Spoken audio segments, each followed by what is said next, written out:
Hello বন্ধুরা, তো কেমন আছেন? আশা করি সবাই ভালো আছেন। তো আজকে আসলাম অল্প ঘুরতে সাগর পাড়ে যখন ঘুরতে আসলাম তখন মৌসুমটা খুব ভালো ছিল। তো এখন তো মানে বৃষ্টির সময়, তো আসলাম এমনিতে ঘুরতে আসলাম, তো ঘুরতে আসতে দেখলাম তো মৌসুম খুব ভালো আছে। তো অল্প টাইম খুব প্রচুর মানুষ ছিল, ভালোই লাগলো আর কি।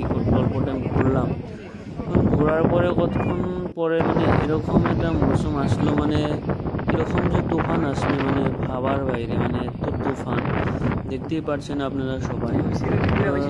মানে কীভাবে রুম তুলে যাবো মানে সেটাই ভাবতে পারছি না। আর এটা গোয়াতে গেলেও কখনো মানে আমাদের গ্রামের মতো এরকম কিন্তু মানে আগে মানে ডাকার পরে বৃষ্টি আসবে ওরকম না, কিন্তু এখানে তুরন্ত আসবে। হ্যাঁ, কখনো ভাবাই যাবে না যে এখন বৃষ্টি নামবে।